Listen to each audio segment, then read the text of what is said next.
Chaque matin est comme une bataille silencieuse. À peine ouvres-tu les yeux, tu es déjà sur le champ de bataille. Les souvenirs de la veille tentent de s'immiscer. Les notifications du monde moderne commencent à crier.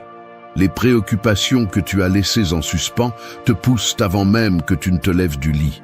Et juste là, dans ce premier moment, tu as deux options.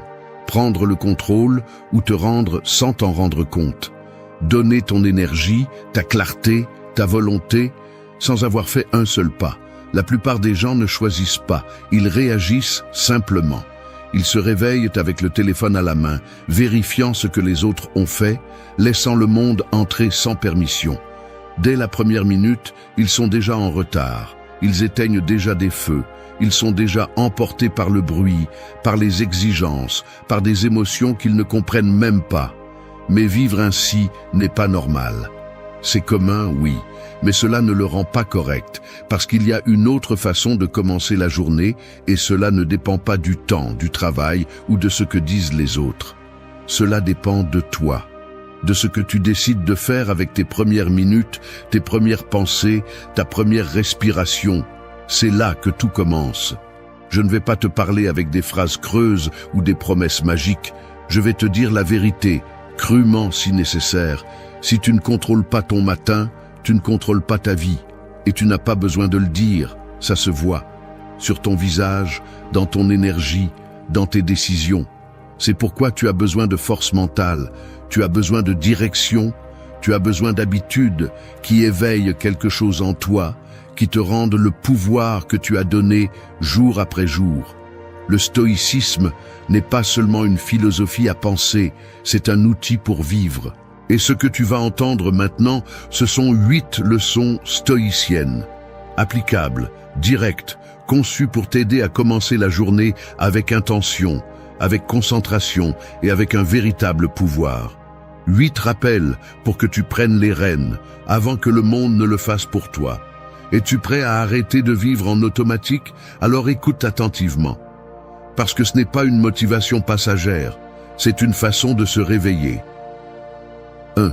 Réclame ton premier souffle comme un acte de pouvoir. Imagine que chaque matin tu te réveilles dans un bâtiment en flammes.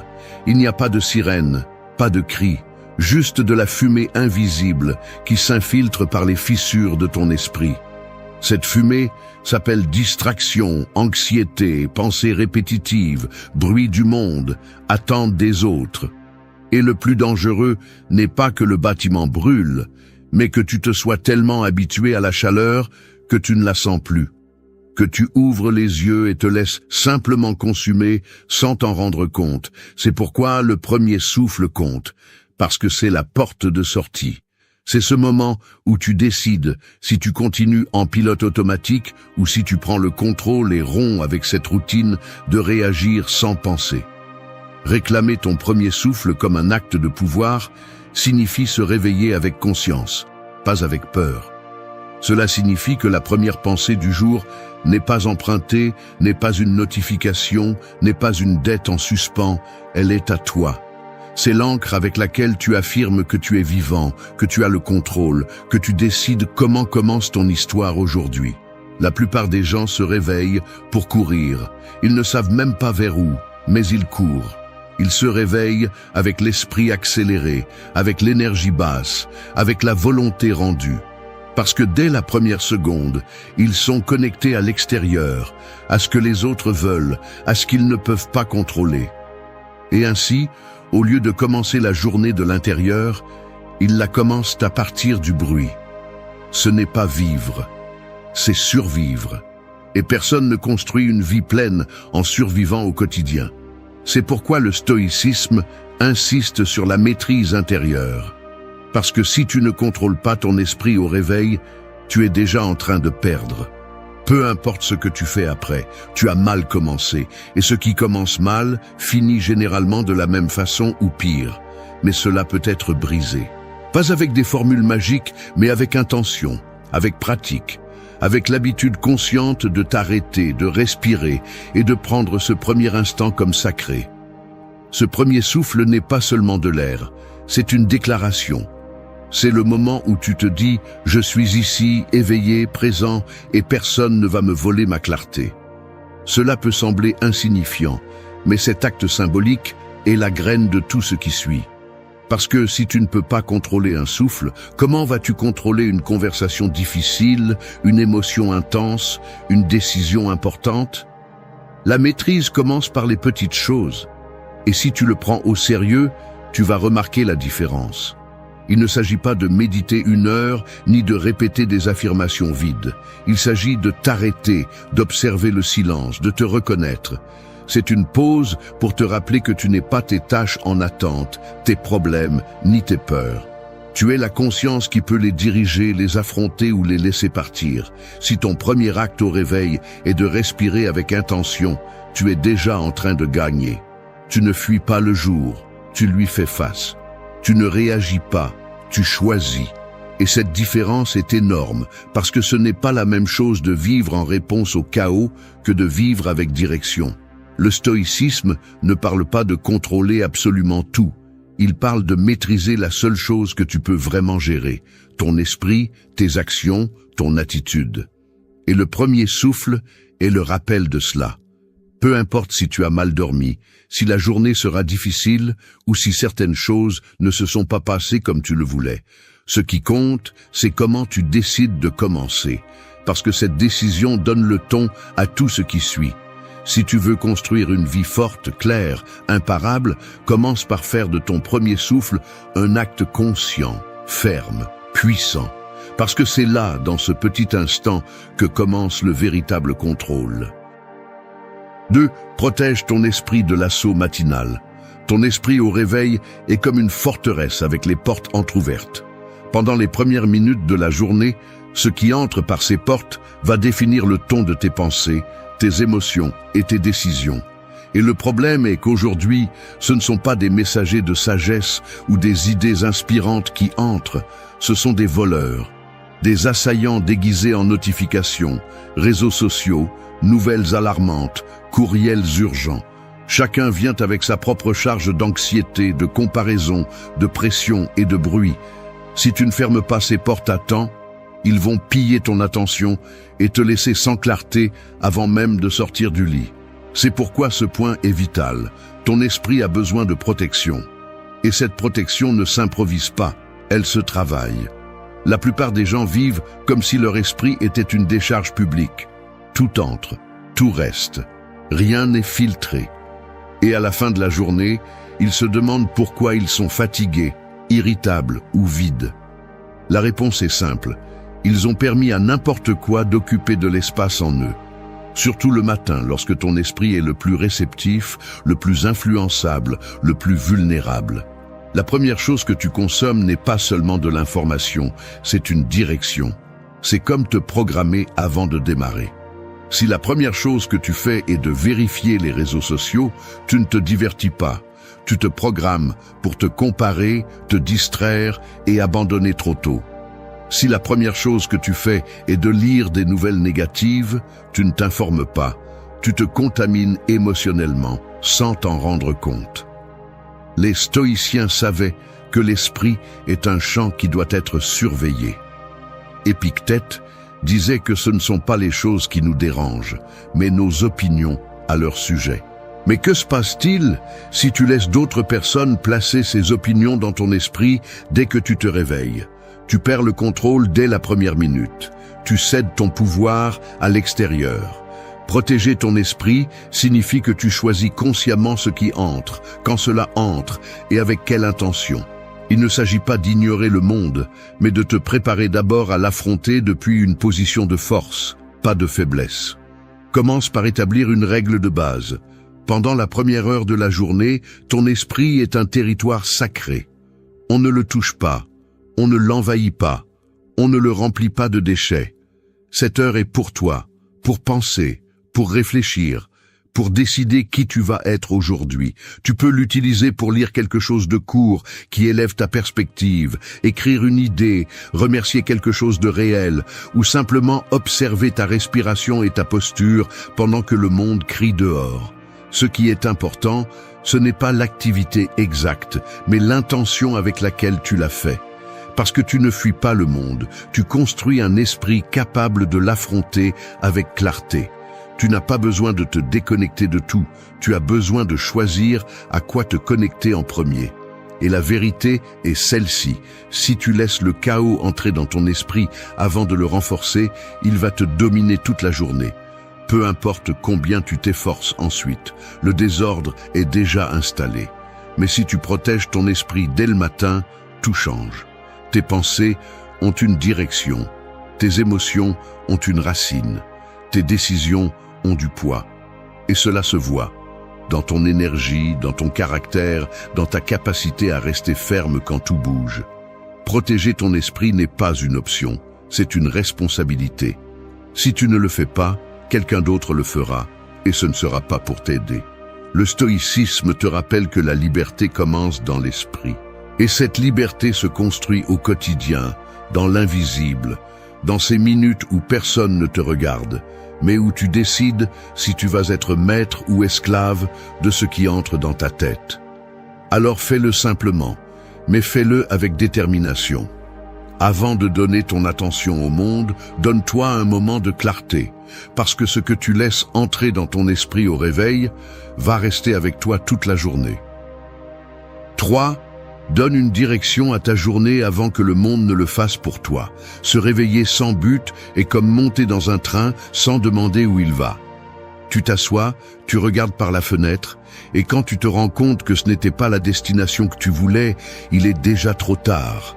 La journée s'est envolée en tâches urgentes qui n'étaient pas importantes, à répondre aux attentes des autres, à éteindre des incendies que tu n'aurais jamais dû allumer.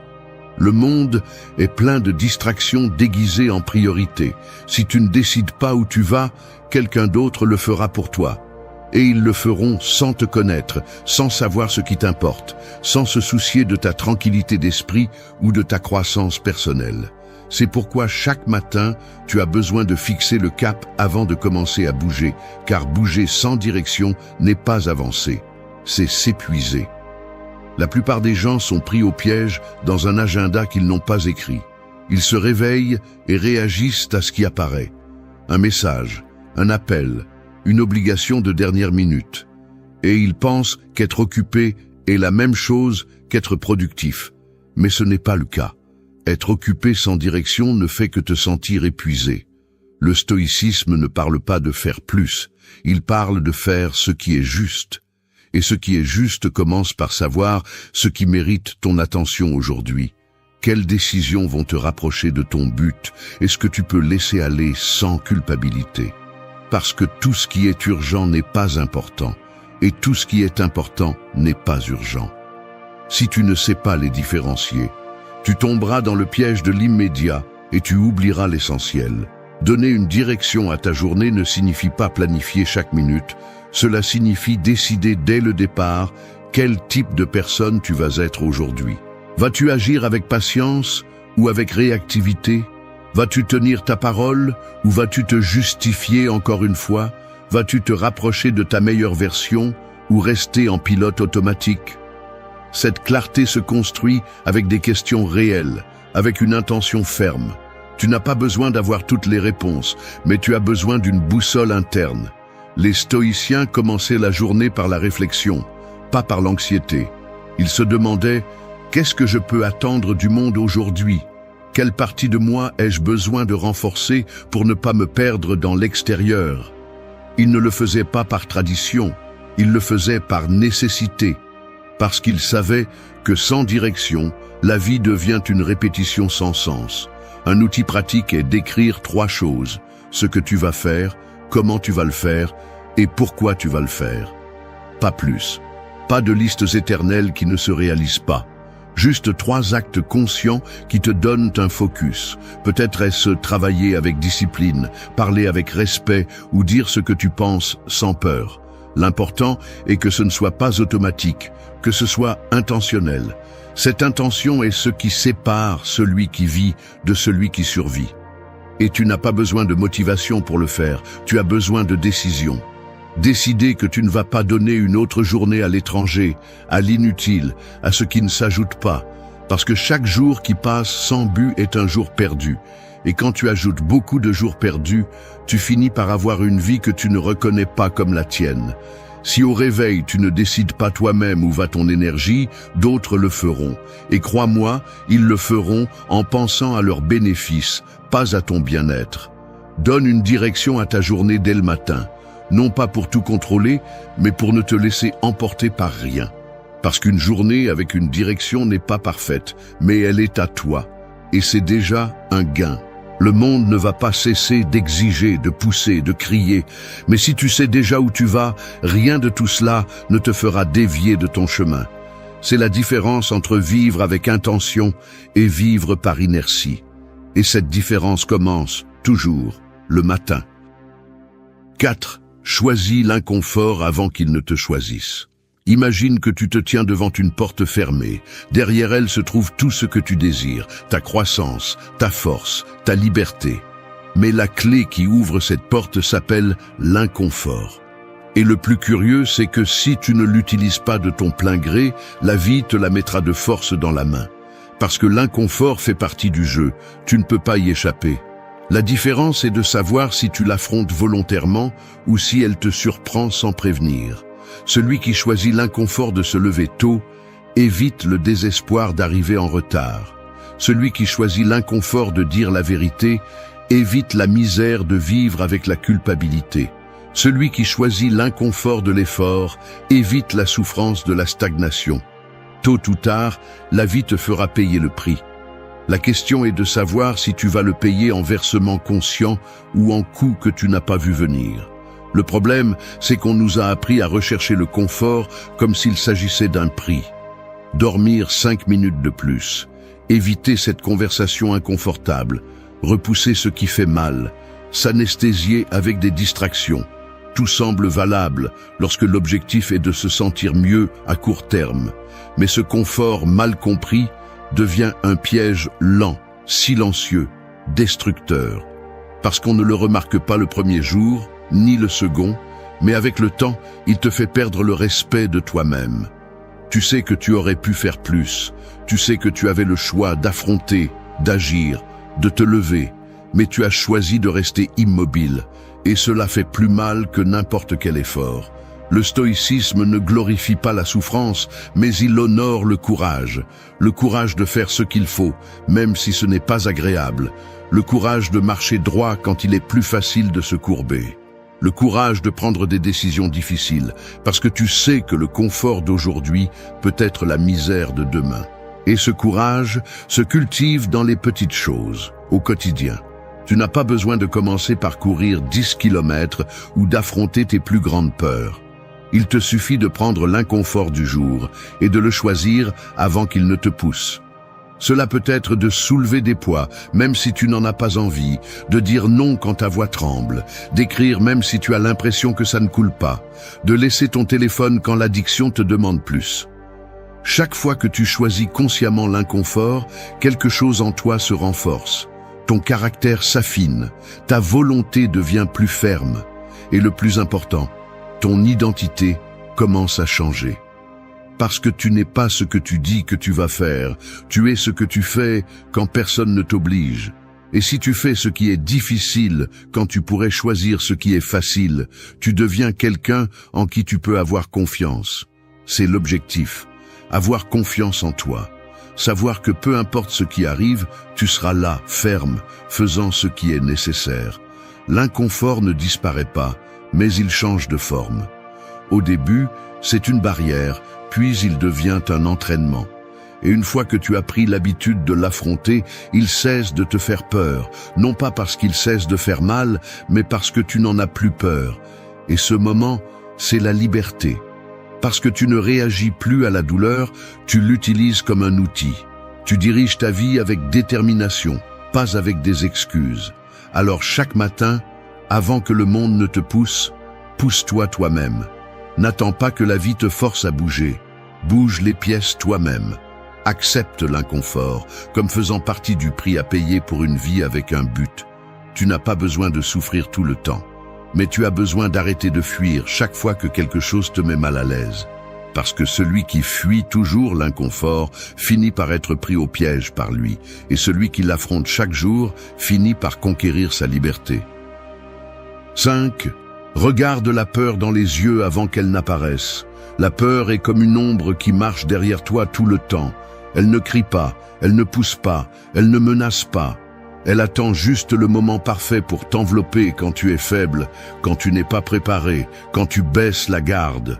Et si tu ne la regardes pas en face dès le début, si tu prétends qu'elle n'existe pas, si tu l'ignores par commodité, alors elle te prend par surprise. Parce que la peur n'a pas besoin d'être réelle pour te paralyser, elle a juste besoin que tu ne lui fasses pas face. C'est pourquoi ce point est clé. Si tu ne vas pas vers elle en premier, elle viendra pour toi. Et elle ne le fera pas quand tu seras fort, elle le fera quand tu douteras, quand tu hésiteras, quand tu auras le plus besoin de clarté. C'est alors qu'elle te murmure « Tu ne peux pas, tu n'es pas assez, mieux vaut ne pas essayer ». Commencer la journée sans reconnaître tes peurs est comme sortir dans la rue sans regarder la météo. Tu peux le faire, mais quand la tempête commencera, ne te plains pas d'être trempé. Le stoïcisme ne propose pas de nier la peur. Il propose de l'exposer, de la sortir de l'obscurité et de la mettre sur la table. Non pas pour t'affaiblir, mais pour qu'elle ne te contrôle pas. Sénèque le disait clairement. Nous souffrons plus dans l'imagination que dans la réalité. Et c'est vrai. Combien de fois t'es-tu arrêté, non pas parce que quelque chose était impossible, mais parce que la peur s'est déguisée en prudence, en logique, en prétendue protection. Mais au fond, tu savais que c'était de la peur, seulement tu ne l'avais pas affrontée à temps. La solution n'est pas de devenir invulnérable, c'est de devenir conscient. La peur a du pouvoir quand elle se cache. Mais quand tu la nommes, quand tu l'identifies, quand tu l'observes sans te mentir, elle commence à perdre de sa force. C'est pourquoi il est si important de l'anticiper. Avant qu'elle n'apparaisse avec toute son intensité, demande-toi « Qu'est-ce qui me fait peur aujourd'hui ? Quelle conversation évitais-je ? Quelle action retardais-je ? Quelle vérité ne veux-je pas regarder ? Et ne le fais pas pour te sentir mal, fais-le pour être prêt. Parce que quand la peur te trouve préparé, elle ne peut pas te manipuler. Elle peut être présente, mais elle ne te contrôle pas. Regarder la peur dans les yeux dès le début est un acte de respect envers toi-même. C'est te dire à toi-même, je ne vais pas fuir, je ne vais pas me mentir, aujourd'hui je te vois et je marche quand même. C'est l'attitude stoïcienne, celle de celui qui ne nie pas la douleur, mais qui ne se rend pas non plus à elle. Celle de celui qui accepte que la peur existe, mais qui ne la laisse pas prendre le volant. La peur peut venir avec toi, mais tu décides si elle va à l'arrière ou si tu la laisses conduire ta journée. Et cette décision se prend tôt, quand ton esprit est encore clair, quand ta volonté est fraîche, quand tu peux la regarder sans trembler. Certains ont peur d'échouer, d'autres de se démarquer. Certains craignent d'être rejetés, d'autres de se montrer tels qu'ils sont vraiment. Peu importe la forme, toutes les peurs ont une racine commune. L'idée que tu ne pourras pas supporter ce qui vient. Mais tu peux. Ce que tu ne peux pas, c'est continuer à l'éviter. Parce que la peur ne disparaît pas quand tu l'ignores, elle change juste de forme. Et plus tu la pousses au fond, plus elle revient forte quand tu t'y attends le moins. Alors n'attends pas. Ne laisse pas la peur prendre l'initiative. Parle-lui dès que tu te réveilles. Reconnais-la, affronte-la, respire et avance. Elle ne partira peut-être pas, mais elle cessera d'avoir le contrôle. Et c'est déjà suffisant pour retrouver ta force. Parce que celui qui ose regarder la peur dans les yeux avant qu'elle n'apparaisse, se laisse rarement dominer quand il l'a en face. 6. Sois une vertu au milieu du chaos. Imagine que tu es au milieu d'une tempête, pas une tempête de vent et d'eau, mais une où les rafales sont des opinions étrangères, les tonnerres sont des problèmes inattendus et la pluie constante sont des distractions qui ne cessent de tomber. Au milieu de ce scénario, tu as deux options, crier et te déplacer sans but, comme le font la plupart, ou t'ancrer au sol, garder ton calme et agir avec fermeté. C'est être une vertu au milieu du chaos. Il ne s'agit pas de paraître imperturbable, il s'agit de te soutenir quand tout tremble. parce que n'importe qui peut agir avec sérénité quand tout est en ordre.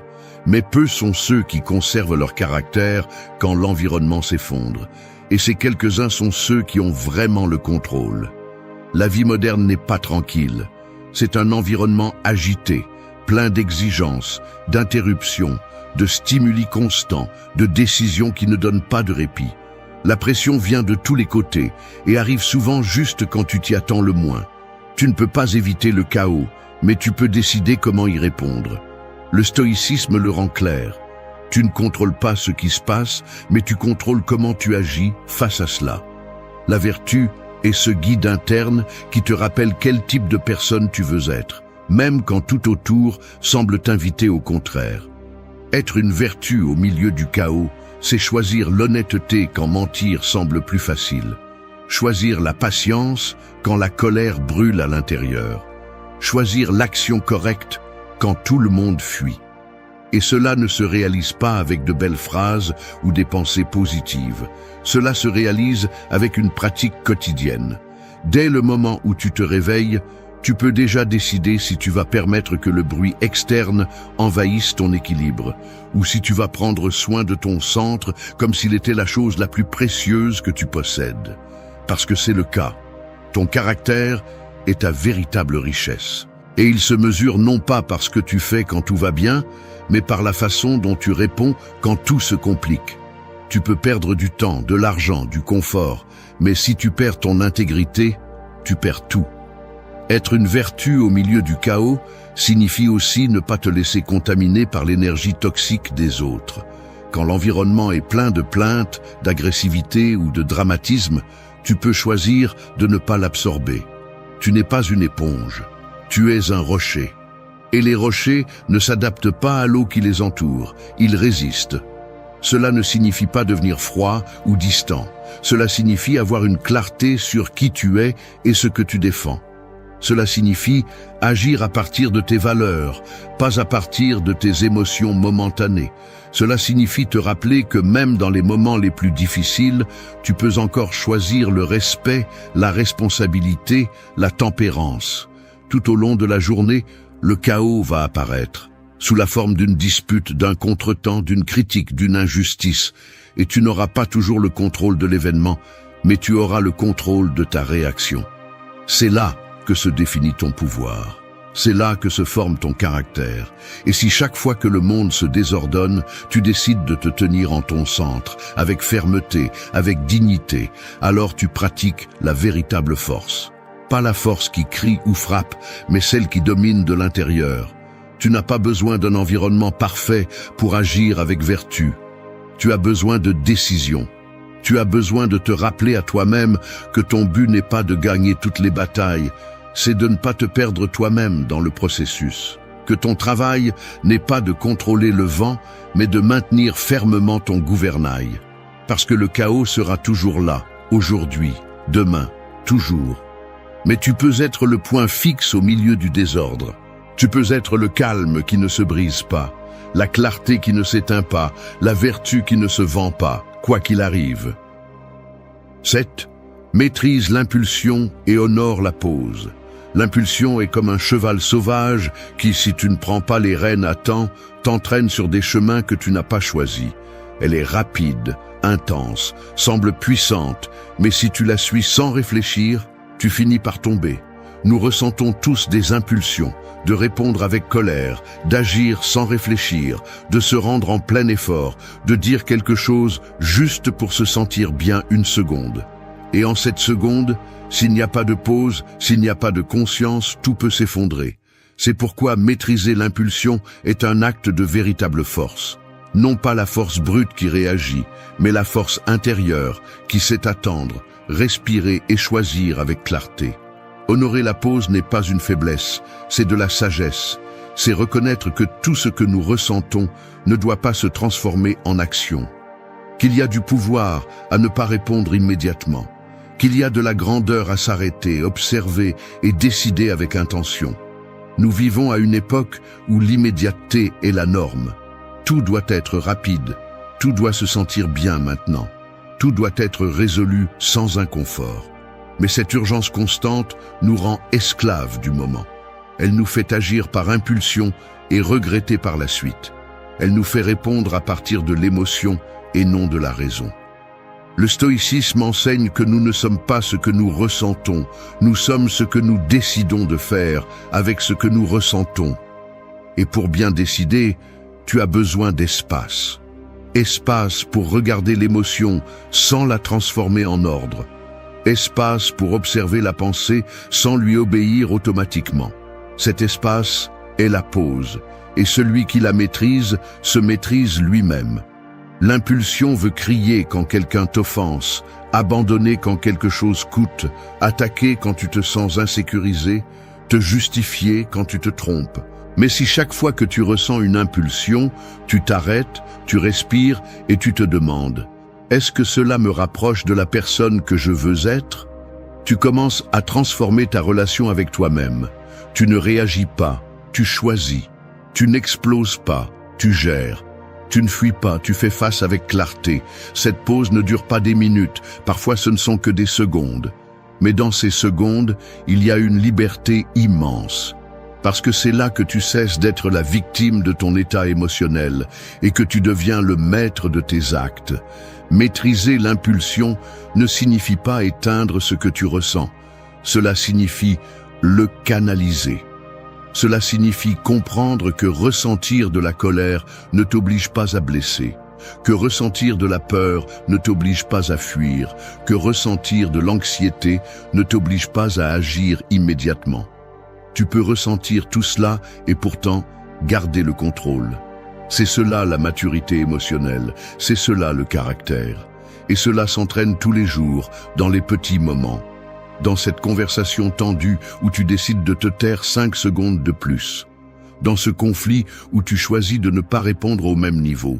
Dans cette frustration où tu choisis d'avancer sans exploser.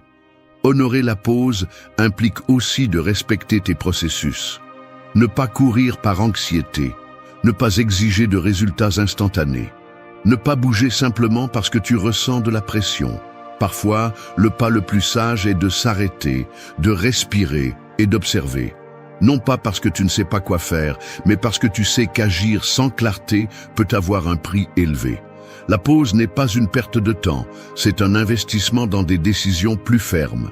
Et chaque pause consciente te donne un avantage sur le chaos qui emporte ceux qui ne savent que réagir. Dans un monde où tout le monde se précipite, celui qui sait s'arrêter a le contrôle. Dans une culture qui récompense la vitesse, celui qui honore son propre rythme se distingue. Maîtriser l'impulsion et honorer la pause ne te rend pas lent, cela te rend fort. Parce que pendant que les autres vont d'émotion en émotion, tu te tiens. Et celui qui se tient quand tout pousse devient quelqu'un qui ne vit pas seulement, mais qui dirige sa vie. 8. Coupe la chaîne de l'approbation d'autrui. Vivre en cherchant l'approbation est comme marcher avec une chaîne invisible attachée au cou.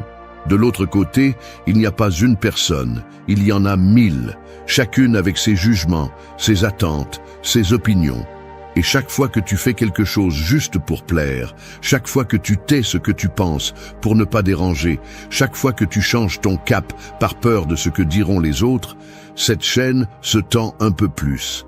À la fin de la journée, tu finis épuisé non pas par ce que tu as fait, mais par ce que tu as porté.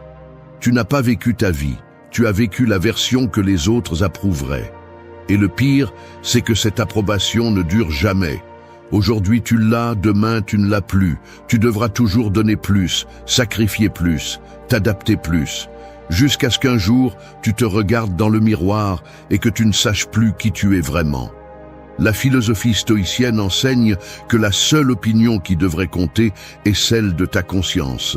Pas la voix de l'ego ni celle de la peur, mais celle de ton intégrité. Vivre pour plaire, c'est se trahir petit à petit. Et quand quelqu'un se trahit assez, il se perd. C'est pourquoi il est nécessaire de couper la chaîne, ne pas l'adoucir, ne pas l'étirer, la couper. Tu n'as pas besoin de permission pour être qui tu es. Tu n'as pas besoin de validation externe pour marcher avec assurance. Tu as besoin de courage pour déranger, pour être honnête, pour défendre ce que tu penses, même si ta voix tremble. Ce courage se cultive chaque matin lorsque tu décides d'agir par conviction et non par acceptation. Être libre, ce n'est pas faire ce que tu veux, c'est ne pas vivre conditionné par le besoin de plaire.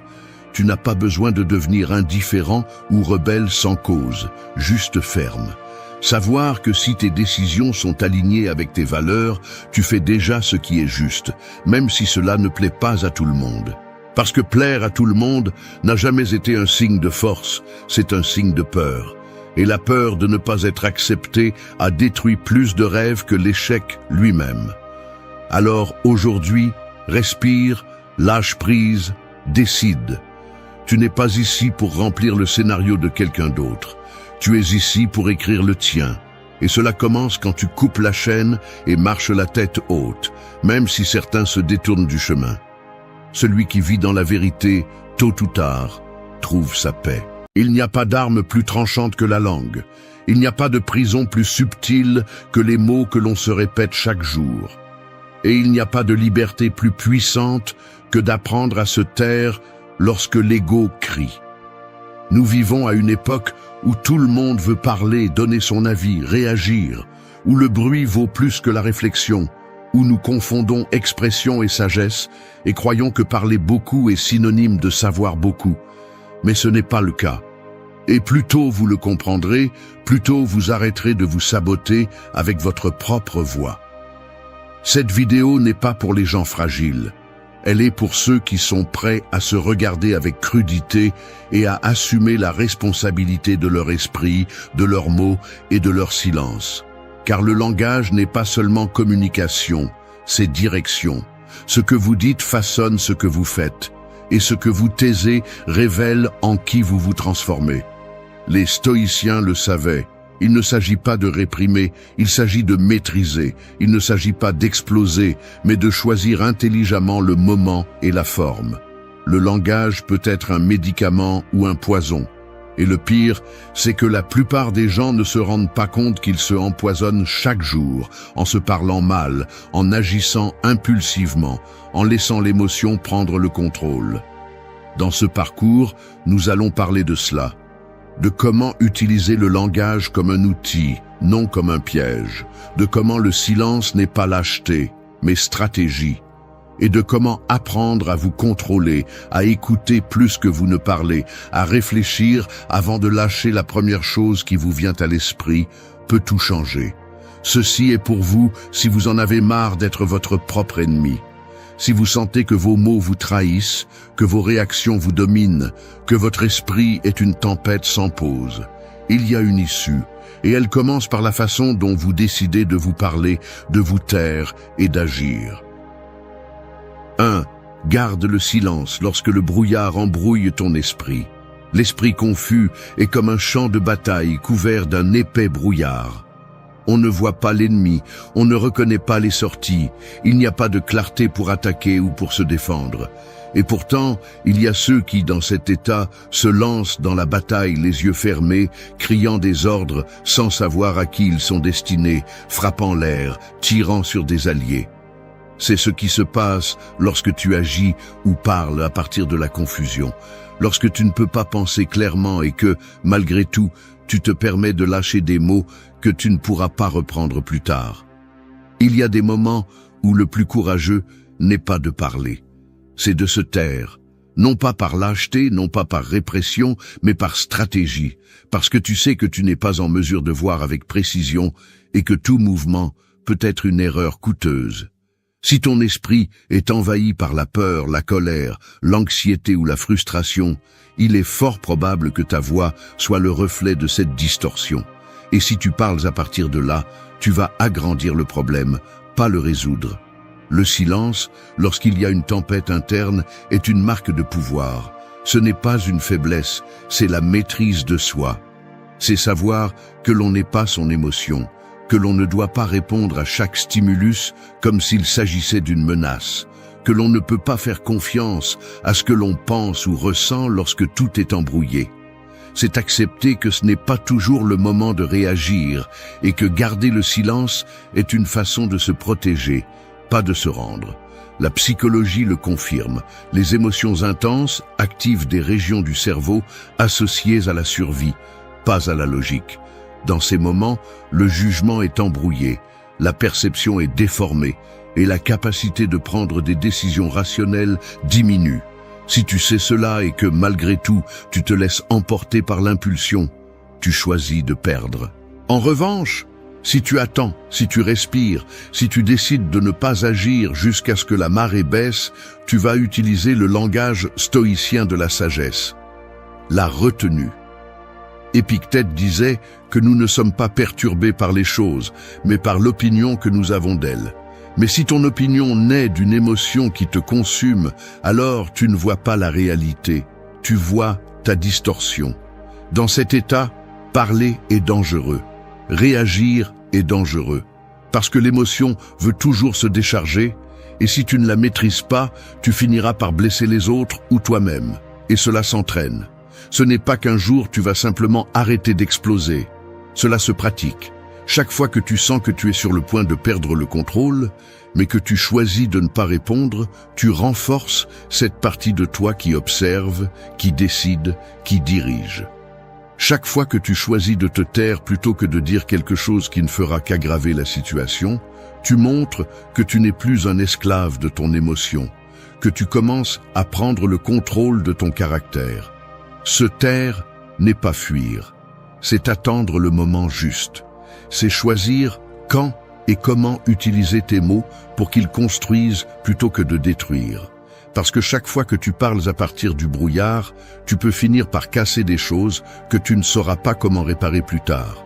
En revanche, si tu sais attendre, si tu utilises le silence comme un bouclier, comme une pause, comme une protection, tu en sortiras plus fort, plus clair, plus précis. Et lorsque le brouillard se dissipera, lorsque l'esprit s'éclaircira et que l'émotion perdra de sa force, tu parleras à partir du calme, pas de la tempête. Et là, tes mots auront du poids, parce qu'ils naissent de la maîtrise, pas du chaos. 2. Chaque mot est un coup de feu, vise avec intention. Parler est comme tirer une flèche. Une fois que tu l'as lâchée, il n'y a aucun moyen de l'arrêter. Tu ne peux pas l'appeler en retour, tu ne peux pas la rediriger. Et le pire, c'est que souvent, tu ne vises même pas, tu lâches simplement par impulsion, par habitude ou par simple négligence. C'est ainsi que les mots deviennent des armes mal dirigées, capables de blesser celui qui le mérite le moins, ou pire encore, toi-même. Nous vivons dans une culture de réaction automatique où les gens lâchent des mots comme s'ils n'avaient pas de poids.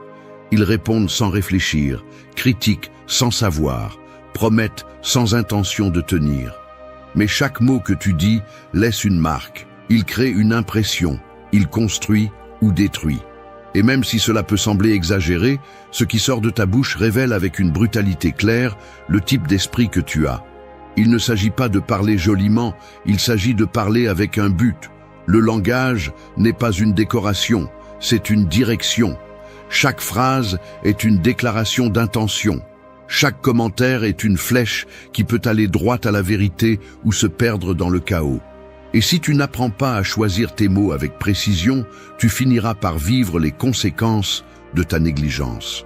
Parce que les mots ne disparaissent pas quand ils sont oubliés. Ils restent souvent gravés dans la mémoire de celui qui les a reçus, ou dans la tienne quand tu as dit quelque chose que tu ne voulais pas dire. La philosophie stoïcienne le rend clair. Parler avec intention est une forme d'autodiscipline. Il ne s'agit pas seulement de savoir quoi dire, mais de savoir quand le dire, comment le dire, et si cela vaut vraiment la peine de le dire. La plupart du temps, nous parlons pour combler le vide, pour justifier nos émotions ou pour chercher la validation. Mais ce n'est pas communiquer, c'est tirer sans but, et celui qui tire sans but finit presque toujours par regretter. Du point de vue de la psychologie, on sait que le langage n'exprime pas seulement ce que nous ressentons, il le renforce aussi. Ce que nous disons n'influence pas seulement les autres, il façonne aussi notre propre façon de penser. Si tu te plains constamment, tu renforces ton sentiment de victime. Si tu parles avec haine, tu nourris ton ressentiment. Si tu insultes, tu dégrades ton propre caractère. C'est pourquoi il est si important de parler avec intention. Parce que tes mots ne vont pas seulement vers l'extérieur, ils reviennent aussi vers toi. Parler avec intention, c'est apprendre à réfléchir avant d'ouvrir la bouche. C'est te demander, est-ce que ce que je vais dire sert à quelque chose? Est-ce vrai? Est-ce nécessaire? Est-ce que ça va aider ou est-ce que je vais juste décharger ma frustration? C'est avoir l'humilité de se taire quand tu ne sais pas et la fermeté de parler quand c'est nécessaire, même si ça dérange. Parce que la vérité, quand elle est dite avec intégrité, a toujours du poids, même si ça fait mal. Il ne s'agit pas de devenir froid ou distant. Il s'agit de mûrir, de cesser de vivre comme si tu étais un haut-parleur sans filtre, de comprendre que chaque mot est une extension de ton caractère, que chaque fois que tu parles, tu montres ton niveau de contrôle, ta clarté mentale, ta direction interne. Et si tu parles pour parler, ce que tu projettes, c'est la confusion, la faiblesse et le manque de but. Le pouvoir du langage réside dans son intention. Au moment où tu comprends que tu n'es pas obligé de répondre à tout, que tu n'as pas besoin de prouver quoi que ce soit avec chaque phrase, que tu ne concours pas pour avoir le dernier mot, une force commence à grandir en toi qui n'a pas besoin de crier pour se faire entendre. Chaque mot que tu lâches est comme un coup de feu. Apprends à ne charger que ce qui en vaut la peine. Vise avec intention, tire avec vérité. Et quand tu n'as rien de clair à dire, ne tire pas. Attends, observe. Le silence est aussi une partie de l'art. Seul quelqu'un de fort sait quand il vaut mieux ranger l'arme. 3. Laisse parler l'âme, pas la tempête. Parler à partir d'une émotion débordante est comme essayer de construire un pont en plein ouragan. Tout ce que tu élèves vacille, rien ne tient et il est fort probable que tu finisses enseveli sous tes propres mots. Les tempêtes internes sont nécessaires, mais ce ne sont pas les moments pour agir, encore moins pour parler. Parce que la tempête veut toujours crier, toujours détruire, toujours s'imposer, mais pas l'âme. L'âme attend, l'âme observe, l'âme choisit le moment juste pour dire ce qui compte vraiment. Quand tu parles depuis la tempête, ce n'est pas toi qui parles, c'est ta colère, ta peur, ton insécurité, ton besoin de te défendre ou d'attaquer. C'est la partie de toi qui ne pense pas, qui ne fait que réagir. Et quand tu réagis au lieu de répondre, tu deviens un esclave de tes impulsions. Tu finis par dire des choses que tu ne ressens pas, blessant des personnes qui ne le méritent pas, détruisant des relations ou des réputations que tu as mis des années à construire. Le problème est que beaucoup de gens pensent que l'expression de ce qu'ils ressentent au moment où ils le ressentent est de l'authenticité. Mais ce n'est pas de l'authenticité s'il n'y a pas de contrôle. Ce n'est pas la vérité si elle est déformée par la fureur. Ce n'est pas du courage si c'est poussé par le besoin de tout décharger sans se soucier de qui tu écrases sur ton passage. Dire la première chose qui te vient à l'esprit peut sembler libérateur, mais en réalité, c'est une façon de te perdre. Parce qu'au milieu du chaos interne, ce que tu dis ne te représente pas. Ce n'est que du bruit. La psychologie l'explique clairement. Quand une émotion intense domine ton système nerveux, ta capacité à raisonner diminue et tu agis comme si tu étais en danger, même si tu ne l'es pas. Ton cerveau se concentre sur la survie, pas sur la réflexion. Et c'est là que le stoïcisme offre une réponse brutale mais libératrice. Tout ce que tu ressens ne mérite pas une réaction. Tout ce que tu penses ne mérite pas d'être dit. Tout ce qui te blesse n'a pas besoin d'une réponse immédiate. Laisser parler l'âme signifie attendre que la tempête passe. Non pas pour éviter ce que tu ressens, mais pour laisser ton vrai moi, celui qui a une direction, une clarté et des valeurs, s'exprimer. L'âme ne crie pas, elle n'humilie pas, elle ne détruit pas. L'âme parle calmement parce qu'elle sait que la vérité n'a pas besoin de violence pour être ferme, que la cohérence n'a pas besoin de volume pour être forte. Et cela ne signifie pas que tu te taises pour toujours ou que tu gardes tout pour toi. Cela signifie que tu choisis quand parler pour que tes mots aient du sens, du poids et de la vérité. Cela signifie que tu choisis de représenter ton caractère et non ton chaos. Parce que si tu laisses parler la tempête, ce que tu projettes est le désordre, et personne n'écoute quelqu'un qui ne peut même pas se maîtriser lui-même. quand tu apprends à attendre, à respirer, à laisser l'émotion se dissoudre et ensuite à parler depuis l'âme, tes mots changent. Ils ne sont plus impulsifs, ils sont maintenant intentionnels. Ils ne sont plus une décharge, ils sont maintenant un outil. Et cela transforme tout, parce que les gens sentent quand tu parles depuis la conscience. Ils savent que tu n'improvises pas, que tu ne réagis pas comme une alarme hors de contrôle, mais que tu dis quelque chose qui vient du plus profond de toi, quelque chose qui a été pensé, ressenti et choisi. L'âme a une voix, mais elle n'est entendue que lorsque la tempête se tait. Si tu veux être pris au sérieux, si tu veux te respecter toi-même, si tu veux arrêter de regretter ce que tu dis, commence par arrêter de parler quand l'émotion commande. Fais-le quand l'âme est prête. Ce n'est qu'alors que ce que tu diras sera vrai, fort et respecté. Au 4, celui qui écoute le plus comprend le plus. Écouter, c'est comme entrer dans une pièce sombre avec une bougie allumée. Tu ne peux pas courir, tu ne peux pas crier, tu ne peux pas pousser. Tu ne peux qu'avancer lentement, attentif à chaque détail, observant ce que les autres négligent. La lumière est faible, mais suffisante si tu y prêtes attention. C'est ainsi que fonctionne l'écoute. Elle n'éclaire pas tout d'un coup, mais elle révèle l'essentiel à ceux qui ont la patience de regarder au-delà du bruit. La plupart des gens n'écoutent pas pour comprendre, ils écoutent pour répondre. Ils attendent leur tour pour parler, sans prêter attention à ce que l'autre dit. Ce qu'ils veulent, ce n'est pas comprendre, mais gagner. Ils interrompent, corrigent, tirent des conclusions sans écouter le contexte complet. Et c'est ainsi qu'ils vivent, en répétant des schémas, en mal interprétant des situations, en réagissant à partir de leur propre récit, au lieu de se connecter à la réalité de l'autre. Écouter est une compétence sous-estimée parce qu'elle n'est pas spectaculaire. Elle ne te donne pas un rôle de premier plan immédiat. Elle n'attire pas les applaudissements. Mais celui qui sait écouter devient une personne dangereuse dans le meilleur sens du terme, parce qu'il voit ce que les autres ne voient pas, parce qu'il capte ce qui se cache derrière les mots, parce qu'il agit avec des informations réelles, pas avec des suppositions ou des émotions impulsives.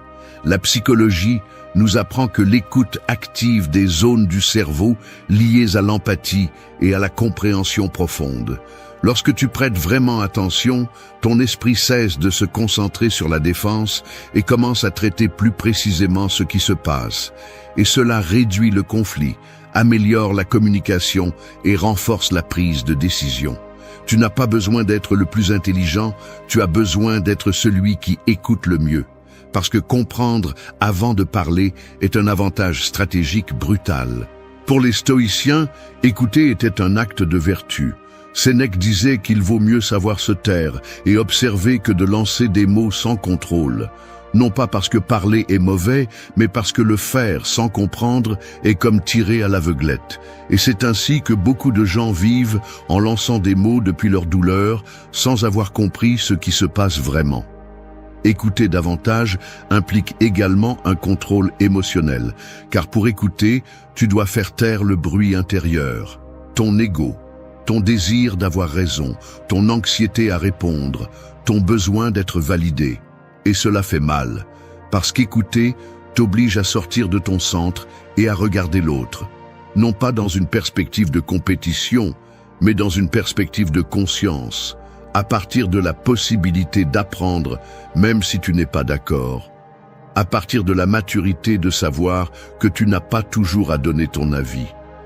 Il ne s'agit pas de se taire pour toujours ou de tout supporter. Il s'agit d'être sélectif, d'utiliser le silence comme outil d'analyse, d'attendre le bon moment pour parler avec poids, pas avec précipitation. Parce que lorsque tu parles sans avoir écouté, tu te trahis. Et lorsque tu parles après avoir compris, on te respecte. Non pas pour ce que tu dis, mais pour la clarté que tu transmets en le faisant. Écouter te transforme aussi de l'intérieur. Tu commences à mieux te connaître, car en prêtant attention à l'autre, tu découvres tes propres limites, tes réactions, tes jugements anticipés. Écouter nettoie ton esprit, organise tes idées, filtre l'émotion inutile. Et à partir de là, tes mots valent plus, parce qu'ils ne viennent pas de l'urgence, mais de la conscience. Dans un monde où tout le monde parle, écouter te distingue. Ça te donne du pouvoir, sans faire de bruit. Ça te rend sage, sans avoir besoin de te montrer. Celui qui écoute le plus, comprend le plus. Et celui qui comprend le plus, se trompe moins, souffre moins, et vit avec plus de force et de direction. Ne te précipite pas pour parler. Apprends à écouter avec intention, car c'est là que commence le véritable maîtrise. 5. Ta douleur n'est pas ton drapeau. Porter la douleur comme un drapeau, c'est comme marcher avec une torche allumée au milieu d'une forêt sèche. Tu penses qu'elle te donne de la lumière, qu'elle te guide, qu'elle te protège, mais en réalité, tu es à un pas de tout incendier. Et le pire, c'est que beaucoup de gens ne se contentent pas de marcher ainsi. Ils s'accrochent au feu comme s'il faisait partie de leur identité. Ils font de leur souffrance un étendard. Ils le montrent, ils le répètent, ils le défendent. Mais la douleur n'est pas faite pour être exhibée, elle est faite pour être transformée. Nous souffrons tous. Cela ne te rend pas spécial. Cela ne te définit pas. Ce qui te définit, c'est ce que tu fais de cette douleur, si tu l'utilises pour grandir ou pour manipuler, si tu l'affrontes ou si tu l'utilises comme excuse. Parce qu'une chose est de passer par la douleur et une autre très différente est de t'installer dedans et de demander au monde de s'adapter à ta blessure. Personne ne viendra te sauver. Personne n'a l'obligation de te comprendre si tu ne fais pas l'effort de te relever toi-même. La philosophie stoïcienne est claire. La souffrance ne te rend pas victime, elle te met à l'épreuve. Ce que tu fais de cette souffrance révèle ton caractère. Tu ne peux pas contrôler ce qui t'est arrivé, mais tu peux contrôler comment tu réponds. Si tu choisis de traîner ta douleur comme une justification pour ta colère, ton apathie ou ta défaite, alors tu n'avances pas. Tu recules avec un drapeau en l'air qui ne sert qu'à rappeler ta chute. Du point de vue de la psychologie, on sait que revivre constamment la douleur renforce les circuits du traumatisme. Plus tu parles de ta blessure sans la travailler, plus tu lui donnes de pouvoir. Il ne s'agit pas de guérir, mais de répéter. Et répéter sans intention de changer devient une auto-illusion, dans un cycle à la fois confortable et destructeur. Parce qu'il te donne une identité, mais il te retire du pouvoir. Il te donne de l'attention, mais il te vole de l'action. Ta douleur peut être du carburant, mais pas une destination. Elle peut te pousser, mais pas te définir. Tu peux l'utiliser comme moteur pour construire une version plus forte de toi, ou tu peux rester attaché à elle et l'utiliser comme excuse pour ne rien faire. C'est la différence entre ceux qui la surmontent et ceux qui restent coincés dans l'histoire qu'ils se sont racontée à eux-mêmes. La douleur se respecte, mais ne se glorifie pas. Personne n'a besoin de connaître chaque détail de ce que tu as souffert pour te valoriser. Ce qui frappe vraiment, c'est ce que tu fais ensuite, ce que tu choisis de construire avec les cendres. Si tu deviens une personne dure, froide et rancunière, tu permets à ta blessure de dicter tes décisions. Mais si tu choisis de grandir, si tu choisis d'être plus fort, plus sage et plus conscient, alors la douleur a rempli sa fonction. Alors tu as gagné. N'utilise pas ta douleur pour manipuler. N'attends pas de privilèges pour avoir souffert. Ne te cache pas derrière ce qui t'est arrivé pour justifier ce que tu ne fais pas aujourd'hui. Parce que ce n'est pas guérir, c'est abandonner déguisé en survie. Et tu n'es pas ici pour survivre, tu es ici pour prendre ce qui t'a brisé et le transformer en quelque chose d'utile, en quelque chose qui sert, en quelque chose qui compte. Ne mets pas ta douleur en avant comme si c'était un bouclier, ne l'utilise pas comme introduction, ne la fais pas partie de ton discours quotidien. Porte-la si nécessaire, mais en silence, avec dignité, avec l'engagement que tu travailles pour la laisser derrière toi. Parce que le jour où tu arrêteras de parler de ce qui t'a brisé et que tu commenceras à agir à partir de ce que tu as appris, ce jour-là, tu retrouveras ton pouvoir. Ta douleur n'est pas ton drapeau, c'est ton terrain d'entraînement. Tu n'es pas brisé, tu es en construction. Et cela, si tu le comprends vraiment, change le cours de ta vie. 6.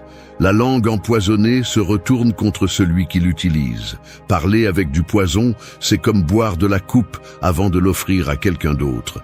Tu penses que tu attaques, que tu te défends, que tu gagnes. Mais le mal commence toujours par l'intérieur.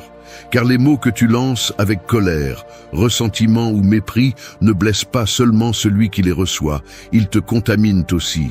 Ils salissent ton esprit, pourrissent ton jugement, te lient à des émotions qui t'empêchent d'avancer. Et même si en apparence tu sembles être en contrôle, à l'intérieur tu t'épuises, te consumant lentement par ton propre poison. La plupart des gens pensent que parler durement, avec insultes, moqueries ou agressions, est une façon de se défendre, de se faire respecter, de marquer son territoire. Mais ce n'est pas de la force, c'est de la faiblesse mal déguisée. C'est un manque d'intelligence émotionnelle. Parce que n'importe qui peut crier, n'importe qui peut t'insulter, n'importe qui peut t'exploser. Mais tout le monde ne peut pas rester ferme, dire ce qu'il pense clairement et fermement sans se salir en chemin. Le poison que tu lances reste dans ton système. Il nourrit ta colère, renforce ton ego, te transforme en quelqu'un qui est toujours prêt à attaquer, mais jamais à construire. Du point de vue de la psychologie, on sait que ceux qui réagissent constamment avec violence verbale activent constamment des circuits de stress. Cela t'épuise, te rend moins rationnel, plus impulsif et émotionnellement plus fragile, même si tu essaies de prétendre le contraire. Celui qui parle avec haine s'enferme dans un cycle où chaque mot qu'il lâche le rend plus esclave de ce qu'il ressent. Le stoïcisme ne te demande pas de te taire face à l'injustice ni de te transformer en statue. Ce qu'il te demande, c'est de mesurer ce que tu dis, de comprendre le poids de tes mots, de ne pas être le genre de personne qui lance du feu chaque fois que quelque chose le dérange. Marc Aurèle a écrit que la meilleure vengeance est de ne pas ressembler à celui qui t'a fait du mal. Et cela inclut le langage. Si quelqu'un t'attaque avec du poison et que tu réponds de la même manière, il n'y a plus de différence entre vous deux. Mais si tu réponds avec intelligence, avec retenue, avec tempérance, tu t'élèves. Tu prends le contrôle. La langue peut être une lame ou un pont. Elle peut couper ou construire. Tu choisis.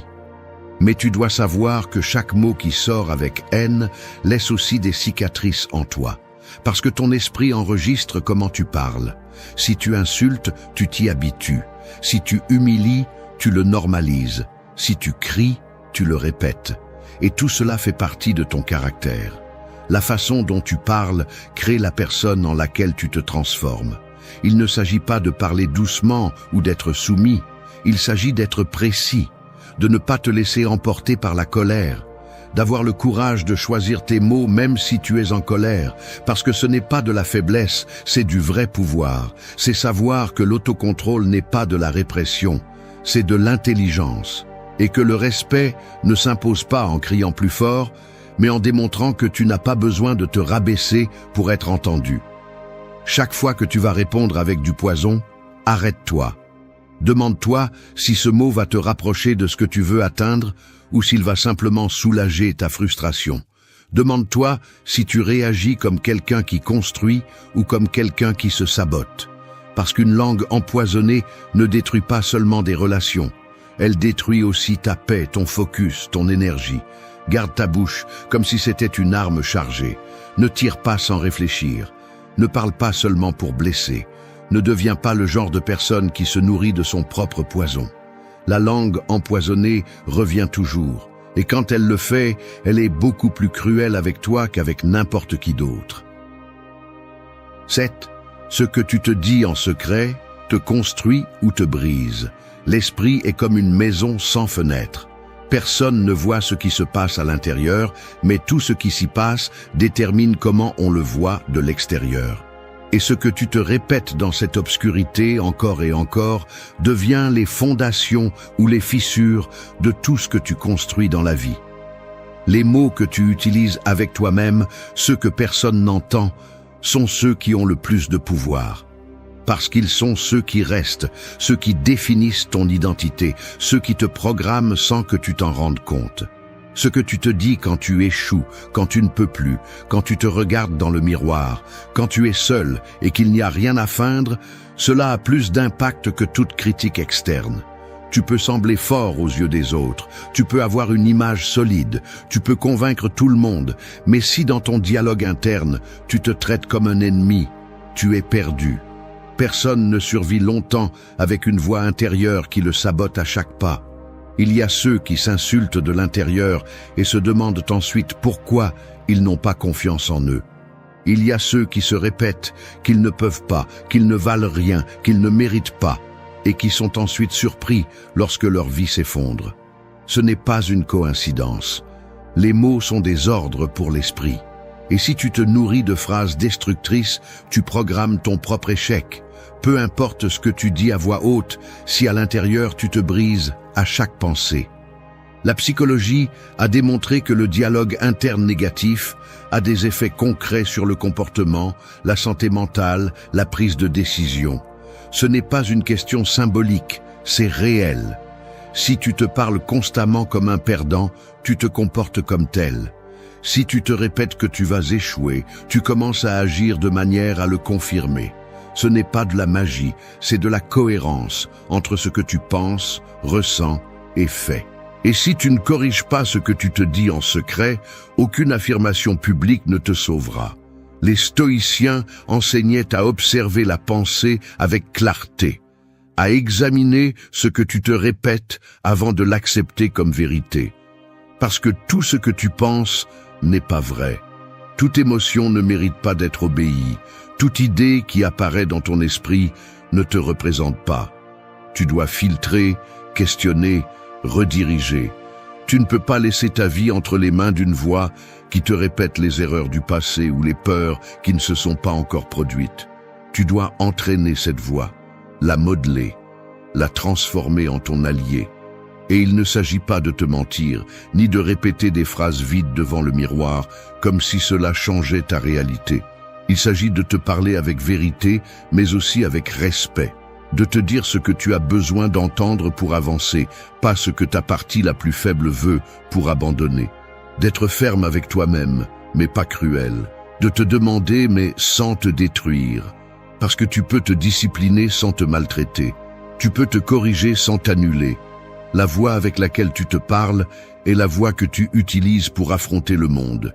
Si à l'intérieur tu es quelqu'un de vaincu, cela se verra dans ton langage, dans ta posture, dans ton regard, dans ton énergie. Mais si à l'intérieur tu es quelqu'un qui se parle avec clarté, avec concentration, avec direction, ce que tu projettes change. Et cela a des conséquences. Parce que les autres ne voient pas tes pensées, mais ils ressentent le poids de ce que tu portes. Tu décides si cette voix est un fardeau ou un outil. Tu décides si elle te soulève ou te plonge. Si chaque mot que tu te dis en solitude te rapproche de ta meilleure version ou te plonge davantage dans la médiocrité. La prochaine fois que tu te parles, pense « Est-ce que ce que je suis en train de dire me construit ou me brise ?» Parce que cette question bien répondue peut changer ta vie. 8. Promets-toi peu, accomplis tout. Les promesses vides sont comme des châteaux de fumée. Ils semblent grands de loin, impressionnent pendant un moment, mais il suffit d'un peu de réalité pour qu'ils s'évanouissent sans laisser de traces. C'est ainsi que beaucoup de gens vivent, en se promettant de changer, de s'entraîner, d'étudier, de laisser tomber leurs mauvaises habitudes, de recommencer, mais sans faire un seul pas dans cette direction. Ils parlent plus qu'ils n'agissent, ils se jurent des choses qu'ils ne tiennent jamais, et chaque parole non tenue érode la confiance qu'ils ont en eux-mêmes. Il ne s'agit pas de faire de grandes promesses, il s'agit d'accomplir en silence, de choisir peu de batailles, mais de se battre jusqu'à la fin. Parce que chaque fois que tu te promets quelque chose et que tu ne le tiens pas, tu t'habitues à l'auto-tromperie. Et c'est un poison pur. Parce que tu deviens quelqu'un qui ne croit même plus en lui-même. Ta parole perd de sa valeur, ta volonté s'affaiblit, et ton estime de toi chute, même si tu ne le dis pas à voix haute. L'autodiscipline ne commence pas par la motivation, elle commence par le respect. Et se respecter soi-même signifie ne pas se remplir la bouche de promesses. Cela signifie agir. même si personne ne le voit, même si ce n'est pas parfait, même si c'est lent. Si tu t'es dit que tu allais le faire, fais-le. Si c'est difficile, fais-le quand même, parce que cela construit, cela renforce, cela fait de toi une personne de confiance, d'abord pour toi-même, puis pour les autres. Les stoïciens ne parlaient pas de grands objectifs futurs, ils parlaient d'actions quotidiennes. Ils ne disaient pas « demain je changerai », ils disaient « aujourd'hui je ferai ce qui est nécessaire », parce qu'ils savaient que les paroles sans action sont de l'air, mais les actes, même petits, sont de la pierre solide. Tu n'as pas besoin de te promettre tout, tu as juste besoin de tenir ce qui compte vraiment. Alors, arrête de parler autant. Arrête de faire des listes interminables que tu ne vas pas suivre. Arrête d'attendre le moment idéal. Promets-toi moins. Sois plus précis, plus réaliste. Mais accomplis tout, parce que c'est du caractère, c'est du pouvoir. Et c'est ce qui sépare ceux qui transforment leur vie de ceux qui ne font que fantasmer à ce sujet. Promets-toi peu, accomplis tout, et tu verras comment, sans dire un mot, ta vie commence à parler pour toi. Imagine que tu te réveilles au milieu d'une maison en flammes. Tu ne sais pas comment le feu a commencé, mais la fumée t'étouffe déjà. Les murs craquent, la chaleur te serre la poitrine. Tu as deux options. Rester immobile en attendant que quelqu'un vienne te sauver, ou te lever, marcher à travers les flammes et ouvrir la porte de tes propres mains. C'est ainsi que se présente ta vie en ce moment. Tu n'as pas besoin de plus de signes. Tu n'as pas besoin de plus de temps. Tu as besoin de bouger. Tu as besoin d'agir. Parce que la plupart ne meurent pas à cause du feu. Ils meurent en attendant. C'est de cela que parle cette vidéo. Pour que tu comprennes, une fois pour toutes, que personne ne viendra te sauver, personne ne te poussera. Et tant que tu continueras à rêver d'une meilleure version de toi-même sans lever le petit doigt, tu resteras coincé. Coincé dans tes excuses, dans ta paresse, dans cette voix qui répète toujours « je commence demain ». Mais la transformation n'attend pas, la transformation n'a pas de patience. Changer vraiment fait mal. Cela nécessite de la discipline, du courage et surtout du silence. Parce qu'il ne s'agit pas de parler, il s'agit d'agir. C'est un manuel pour brûler tout ce qui est faux en toi et te reconstruire de l'intérieur. Ici, il n'y a pas de belles phrases. Il y a la réalité. Il y a la philosophie stoïcienne. Il y a la psychologie. Et il y a la discipline. Tu vas entendre des choses qui te dérangent, mais tu vas aussi trouver des outils qui fonctionnent. 8 leçons. 8 actes de guerre intérieure.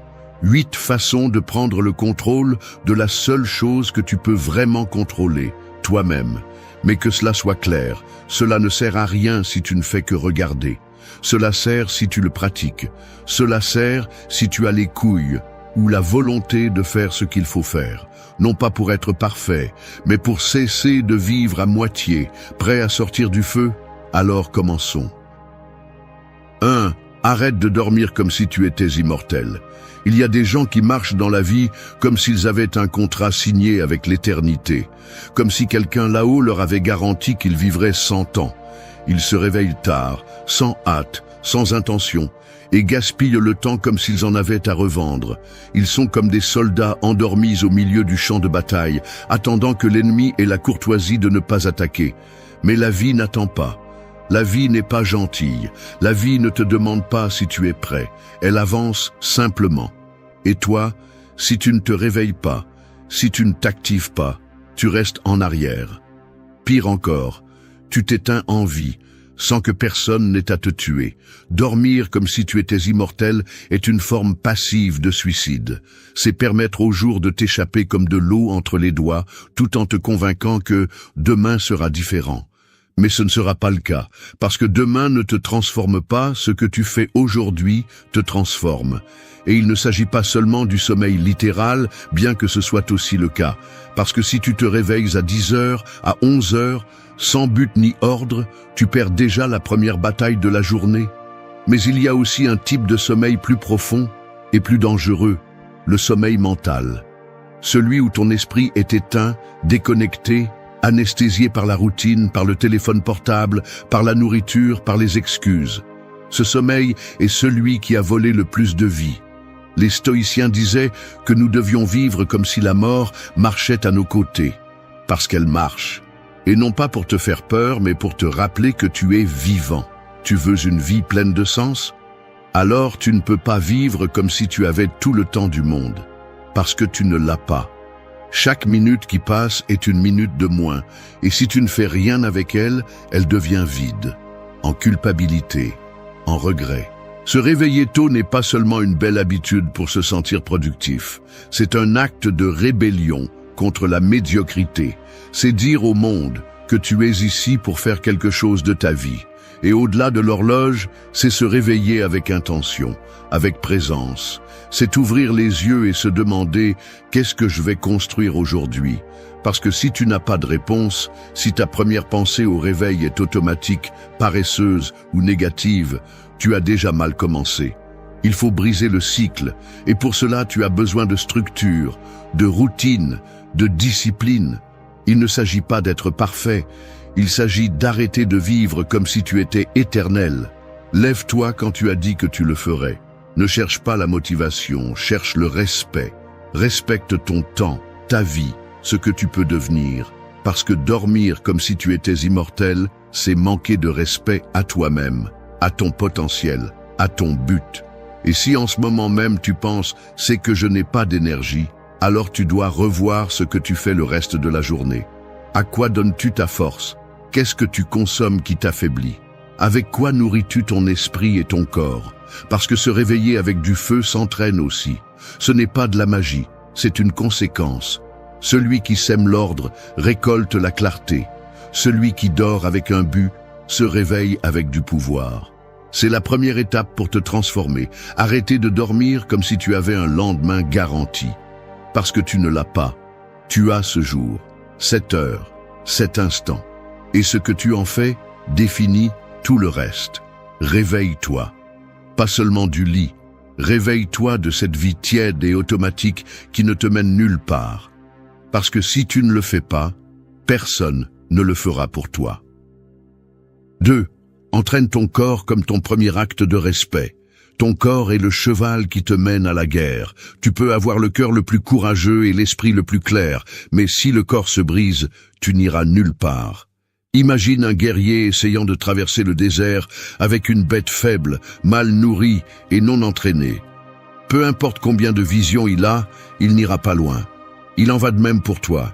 Tu peux avoir des objectifs, tu peux avoir des plans, tu peux avoir des rêves, mais si tu ne respectes pas ton corps, tu sabotes ton chemin dès le début. L'entraînement n'est pas de la vanité, c'est une responsabilité, c'est du respect. C'est construire un corps qui peut soutenir la discipline qu'exige une vie avec un but. Parce que la vérité est celle-ci, personne n'accomplit rien de grand à partir de la faiblesse. Et il ne s'agit pas d'avoir un physique parfait, il s'agit d'avoir un corps fort, fonctionnel et actif, qui t'accompagne dans les batailles quotidiennes. Chaque fois que tu t'entraînes, tu dis avec tes actes « je prends soin de moi, je me prépare, je ne renonce pas ». Les stoïciens ne parlaient pas du corps du point de vue esthétique, ils en parlaient du point de vue de la vertu. Ils disaient que le corps devait être au service de l'âme. Et si ton âme veut avancer, elle a besoin d'un corps qui résiste.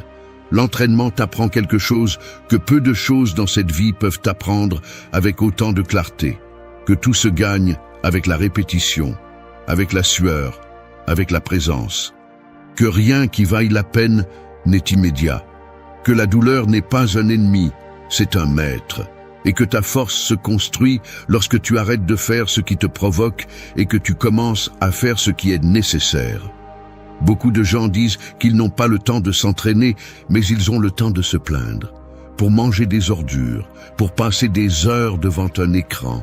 Le problème n'est pas le temps, c'est la priorité. Et quand ton corps n'est pas une priorité, ta vie devient plus fragile. Tu te fatigues plus vite, tu tombes malade plus facilement. Tu deviens moins tolérant au stress, à l'inconfort, à l'effort. En revanche, lorsque tu t'entraînes, tu ne deviens pas seulement physiquement plus fort, tu deviens aussi mentalement plus résistant.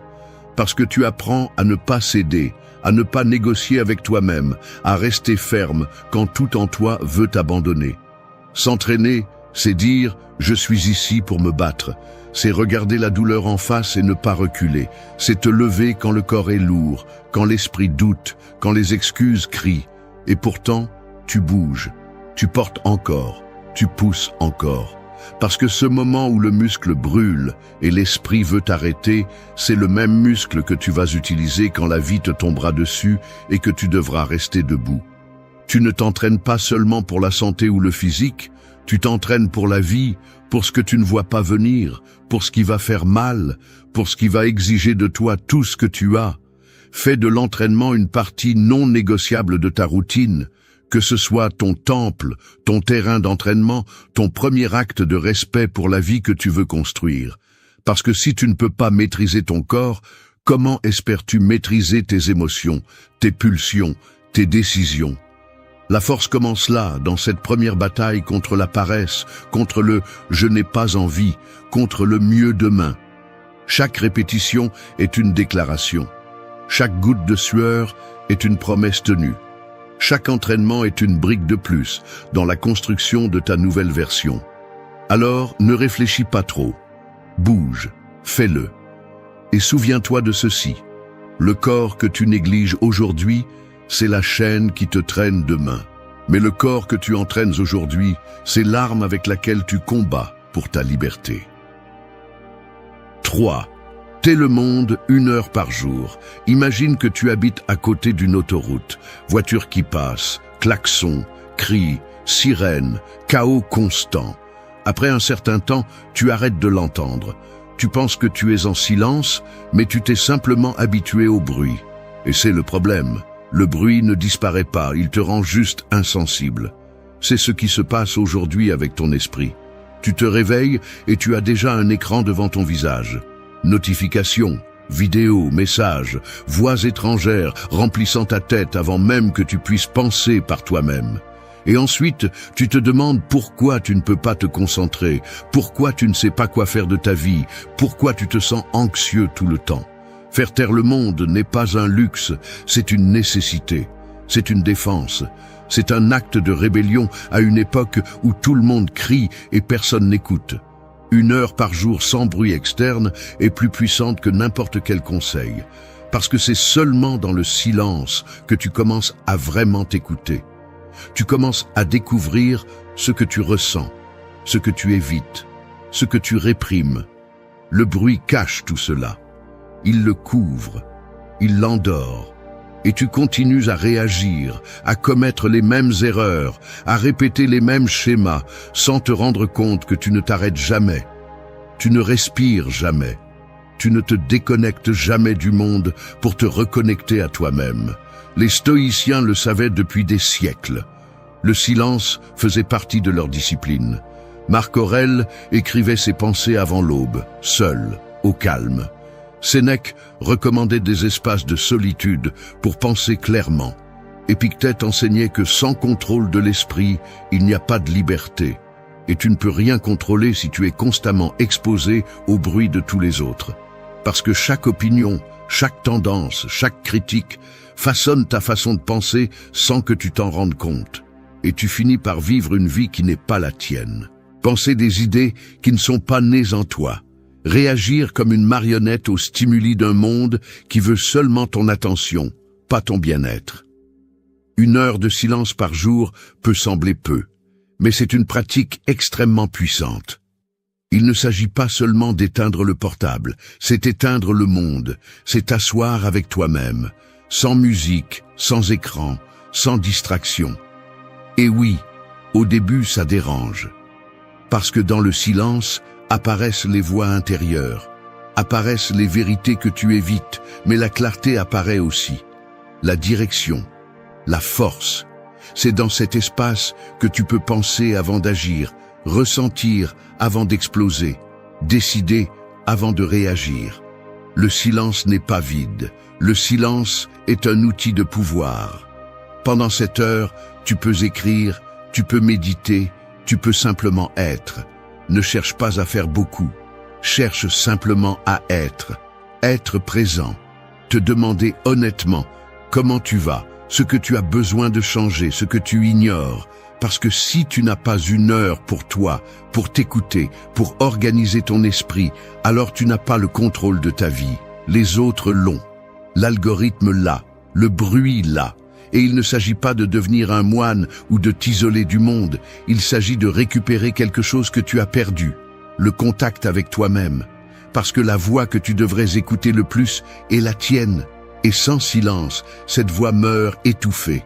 Et avec elle meurent tes décisions, ton jugement, ton essence. Fais-en un rituel, 1 heure, tous les jours, à la même heure si tu peux, et défends-le avec tout.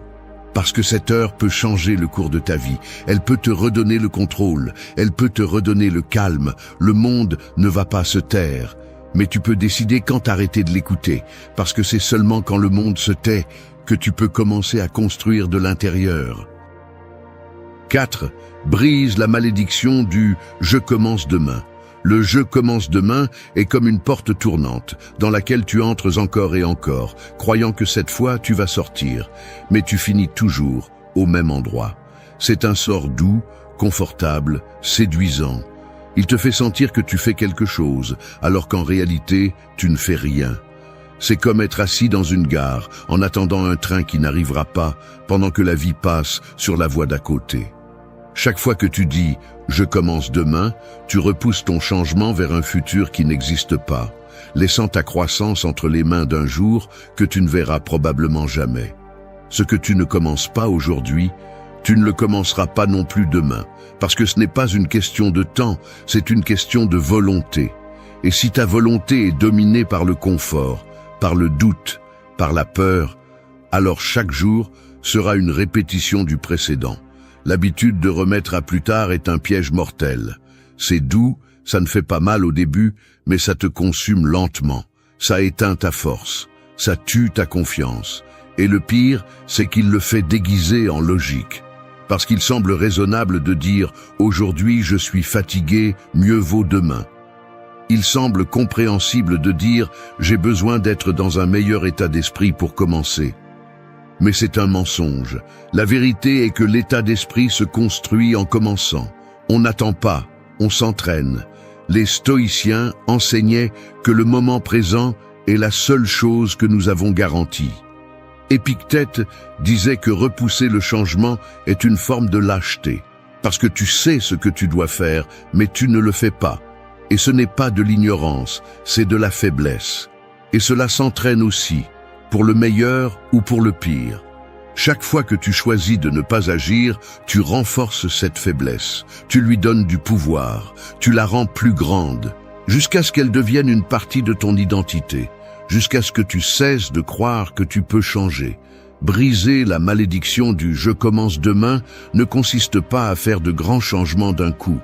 Il s'agit de bouger, de faire un pas, un seul, aujourd'hui, même s'il n'est pas parfait. Même si tu n'en as pas envie, même si tu n'es pas prêt, parce que tu ne seras jamais complètement prêt. Personne ne l'est. Mais tu peux être disposé, prêt à échouer, à avancer lentement, à continuer même quand tu ne vois pas de résultats immédiats.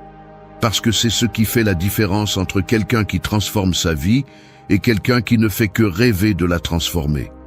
Je ne te parle pas de motivation, je te parle de décision. De regarder ton reflet et de te dire avec force « c'est fini, fini l'auto-tromperie, fini les excuses, fini le cycle. Aujourd'hui je commence, aujourd'hui j'avance, aujourd'hui je me tiens avec discipline même si le corps crie le contraire. Et cette décision, répétée jour après jour, est celle qui brise la malédiction. Crée un petit engagement, un que tu peux tenir tous les jours, quelque chose de si simple que tu n'as pas d'excuses. Et fais-le sacré, intouchable. Ça peut être de s'entraîner 10 minutes, d'écrire une page, de te lever à l'heure que tu as dite. Peu importe la taille, ce qui compte, c'est la constance. Parce que chaque acte accompli te rend de la force, te rend du respect, te montre que tu peux avoir confiance en toi. Et quand tu te rends compte de ça, le « je commence demain » perd de sa puissance, parce que tu ne vis plus en attendant. Tu vis en agissant. Aujourd'hui est le seul champ de bataille que tu as. Tout le reste est illusion.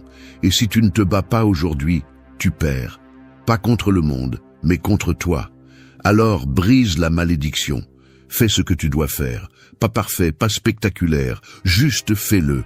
Parce que chaque demain n'est rien de plus qu'une tombe déguisée. Et tu n'es pas né pour t'enterrer vivant dans des excuses. 5. Ferme la bouche. Imagine un combattant qui lance des coups dans l'air, sans stratégie, sans contrôle, juste pour bouger. Il se fatigue rapidement, perd en précision et finit par être assommé par son propre élan. C'est ainsi que beaucoup de gens vivent, en parlant sans mesure, en donnant leur avis sur tout, en se justifiant pour tout, en se plaignant de tout, comme si les mots étaient des actions, comme si parler suffisait à changer les choses. Mais ce n'est pas le cas. Parler trop t'affaiblit, ça te distrait, ça te vide, parce que quand tu dis tout, rien n'a de poids. Et quand tu utilises la bouche pour tout, c'est parce que tu n'utilises pas le corps pour rien. Les stoïciens étaient brutaux avec ça. Ils croyaient en la puissance du silence, en disant seulement ce qui est nécessaire, en ne donnant pas d'avis sur ce que tu ne maîtrises pas, en ne te justifiant pas quand tu échoues, en n'expliquant pas ta vie à ceux qui ne la vivent pas avec toi. Parce que parler trop n'est pas de la sagesse, c'est de la vanité, c'est du bruit. C'est un besoin infantile de validation qui ne montre que tu n'as pas encore le contrôle de toi-même. Celui qui maîtrise sa bouche maîtrise son esprit, et celui qui maîtrise son esprit maîtrise sa vie. Fermer la bouche ne signifie pas se taire face à l'injustice, ni avaler des émotions. Cela signifie parler avec un but, avec du poids, avec précision. Cela signifie arrêter de raconter à tout le monde tes plans et commencer à les construire en silence. Parce que plus tu parles de ce que tu vas faire, moins tu as d'énergie pour le faire. Tu te trompes toi-même, tu crois que le discours est un mouvement, mais ce n'est que de l'air. Rien ne change jusqu'à ce que tes actes parlent plus fort que tes mots. Cela signifie aussi arrêter de te plaindre, parce que chaque plainte est une affirmation d'impuissance. C'est dire au monde « je ne peux rien faire, juste parler ». Et tu peux toujours. Mais tu t'es habitué à libérer la tension avec des mots plutôt qu'avec des décisions. Et cela crée un esprit fragile. Un esprit qui ne se sent vivant que lorsqu'il parle, lorsqu'il discute, lorsqu'il exige. Mais celui qui a besoin de parler pour se sentir fort ne l'est pas. La vraie force est silencieuse, elle est stable, elle est inconfortable de par sa solidité. Et cette force se construit lorsque tu apprends à contenir, à observer, à résister à l'impulsion de tout lâcher ce que tu penses et ressens. Parfois, la bouche devient une échappatoire à la discipline. Tu parles pour ne pas agir. Tu parles pour te convaincre que tu avances quand tu ne le fais pas. Tu parles pour manipuler la perception des autres alors qu'à l'intérieur, tu es brisé. Et cela se voit aussi. Parce qu'il y a une différence brutale entre celui qui parle de l'expérience et celui qui répète simplement ce qu'il a entendu. Le premier impacte, le second ennuie. Parle moins et fais plus. Que tes résultats parlent pour toi. Que ton énergie soit si concentrée sur ton processus que tu n'as rien à expliquer, à donner ton avis ou à discuter avec des gens qui ne vivent pas tes batailles. Parce que tu n'as pas à justifier tes limites, tes décisions ou tes changements. Fais-les et c'est tout. Ne demande pas la permission de te transformer. N'explique pas chaque étape. Celui qui a besoin d'être compris tout le temps vit piégé dans le regard des autres. Et tu es ici pour te libérer, pas pour plaire. Ferme la bouche, et pas comme un acte de répression, mais comme une déclaration de force. Que ton silence dérange, que ton focus dérange, que ta discipline parle plus fort que tes promesses, parce que ceux qui construisent vraiment ne racontent pas brique par brique ce qu'ils font, ils le font. Et quand tu finis de voir ce qu'ils ont fait, il est impossible de les ignorer. Fais-le ainsi, parle moins, sans plus, exécute plus. Parce qu'au final, le monde n'a pas besoin d'une autre opinion, il a besoin d'un autre exemple. 6. Balaye ton temple. Si tu invitais quelqu'un d'important chez toi, laisserais-tu ta maison sale, en désordre, avec des assiettes empilées et des vêtements éparpillés partout? Bien sûr que non. Parce que tu comprends que l'environnement communique, que ce qui est à l'extérieur reflète ce qui est à l'intérieur. Mais il y a quelque chose que beaucoup de gens ne comprennent pas. Ton corps et ton esprit sont ton temple, et tu y habites tous les jours. Tu n'as pas besoin de visiteurs pour le nettoyer, tu as besoin de respect, et ce respect commence par la façon dont tu prends soin de ce qui t'entoure. Parce que vivre dans le chaos, vivre dans le désordre, vivre entouré de choses cassées, sales ou inutiles, n'est pas un hasard. C'est le reflet direct d'un esprit confus, chargé et sans direction. Balayer ton temple ne signifie pas seulement nettoyer le sol, c'est purifier ta vie. C'est éliminer ce qui n'apporte rien. C'est faire de la place pour le nouveau, pour le fort, pour ce qui construit. Et cela s'applique à tous les niveaux. Commence par le physique. Regarde ta chambre, ta cuisine, ton bureau. Si ton espace est sale ou saturé, ton énergie l'est aussi. Tu ne peux pas penser clairement si tout autour de toi crie le chaos. Chaque objet hors de sa place est un rappel silencieux d'une tâche en attente. Et ce bruit accumulé te draine sans que tu t'en rendes compte. Mais le désordre le plus dangereux n'est pas celui que tu vois, c'est celui que tu portes. Pensée accumulée, conversation non terminée, culpabilité, rancœur, promesses non tenues, choses que tu traînes depuis des années et que tu n'as jamais pris le temps de nettoyer. Il y a aussi de la poussière à l'intérieur, il y a aussi des déchets. Et si tu ne fais pas un nettoyage régulier, tu te remplis, tu te bloques, tu deviens lent, irritable, fatigué. C'est pourquoi cette leçon est essentielle, parce que personne n'avance avec un sac à dos plein de pierres. Les stoïciens insistaient sur l'ordre comme vertu. Ordre dans les actes, dans la pensée, dans la parole. Pour eux, un esprit discipliné se reflétait dans des actions propres, dans des espaces soignés, dans des habitudes constantes. Le désordre externe n'était pas seulement un manque de soins, c'était un manque de contrôle interne. Et celui qui ne peut pas contrôler son environnement immédiat ne pourra certainement pas contrôler son destin.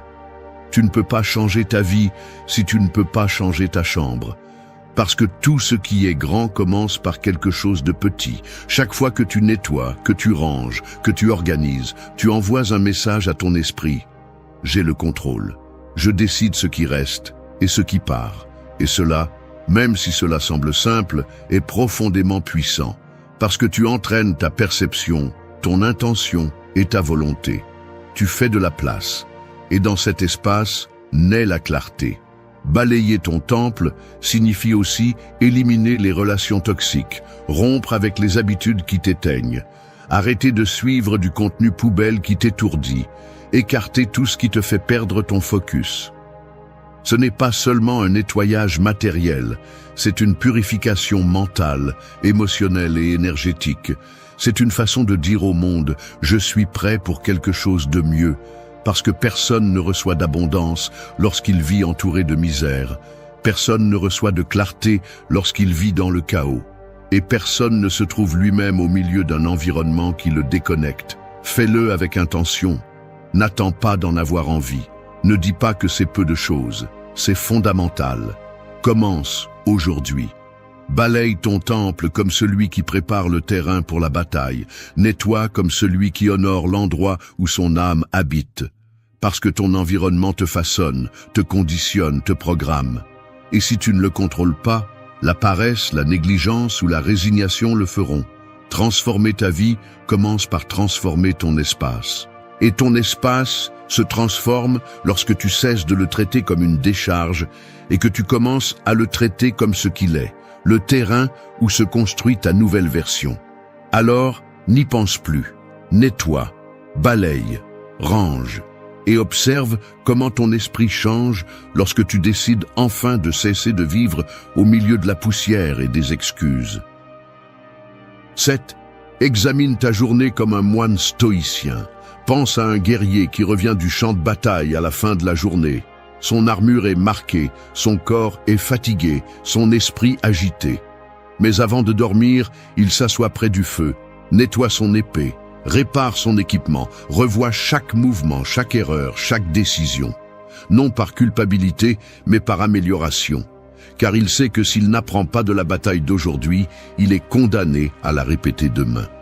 Tu devrais ainsi revoir chacun de tes jours, non pas en te lamentant, mais en t'affinant, comme un moine stoïcien qui comprend que la véritable transformation ne se produit pas seulement dans ce que tu fais, mais dans la façon dont tu l'interprètes, comment tu le traites, ce que tu en apprends.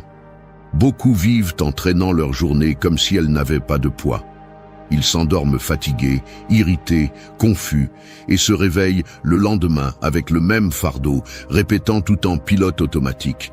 Ils ne s'arrêtent jamais pour réfléchir à pourquoi ils ont fait ce qu'ils ont fait, où ils ont échoué, ce qu'ils auraient pu faire mieux. Ils vivent par inertie. Mais tu n'es pas ici pour ça. Tu es ici pour prendre le contrôle, et ce contrôle commence par regarder ta journée avec une brutalité honnête. Non pas pour te juger, mais pour te connaître. Car tu ne peux pas changer ce que tu ne comprends pas. Et tu ne peux pas grandir si tu n'observes pas. Les stoïciens, en particulier Sénèque et Marc Aurèle, pratiquaient ce rituel. À la fin de la journée, ils réfléchissaient en silence. Où ai-je été sage ? Où me suis-je laissé emporter par la colère, par l'envie, par la paresse ? Qu'ai-je fait qui vaut la peine d'être répété demain ? Quelle erreur ne dois-je plus commettre ? Ce n'était pas une routine spirituelle ni un caprice philosophique. C'était un outil de guerre intérieure, car te connaître est ta meilleure défense, et celui qui ne s'examine pas se trahit. Il devient un esclave de ses habitudes, de ses impulsions, de son histoire. Rends-le simple, tu n'as pas besoin d'une cérémonie, ni de bougies, ni d'encens. Tu as juste besoin de silence, de papier et de courage. 10 minutes avant de dormir. Un espace où personne ne te dérange. Et là, avec honnêteté, écris comment tu as vécu la journée. Sans fioriture, sans excuses. Ce que tu as bien fait, ce que tu as mal fait, ce que tu t'es proposé et que tu n'as pas accompli. Quelles émotions t'ont dominé, quelles pensées tu n'as pas su contrôler. Car tout cela est une information précieuse. Non pas pour te punir, mais pour te préparer. Demain, tu vas te battre à nouveau. Et si tu n'es pas plus affûté, la journée te dévorera comme aujourd'hui. Cette habitude te renforce, elle te rend plus conscient. Elle entraîne ton esprit à vivre avec intention. Tu ne réagis plus par habitude, tu agis avec discernement. Tu prends des décisions plus alignées, tu gagnes en clarté, tu deviens plus précis, plus ferme, plus toi. Car en examinant ta journée, tu retires le masque, tu te confrontes à toi-même. Et c'est là que commence le véritable changement. Non pas dans la motivation du moment, mais dans la constance à revoir ta propre histoire avec les yeux grands ouverts. Ce n'est pas facile, car il y a des jours où tu ne voudras pas regarder. Car tu sais que tu as échoué, que tu as reculé, que tu as trop parlé, mal mangé, que tu n'as pas fait ce que tu as dit. Mais c'est justement là que tu as le plus besoin de le faire. Car c'est là que tu apprends à ne pas abandonner, à ne pas répéter, à ne pas te tromper. La conscience fait mal, oui, mais il fait plus mal de continuer à tomber dans la même chose sans comprendre pourquoi. Fais de cet exercice une partie sacrée de ta journée. Examine ta vie comme le ferait un moine stoïcien, avec humilité, avec courage, avec vérité. Car si tu n'es pas capable d'observer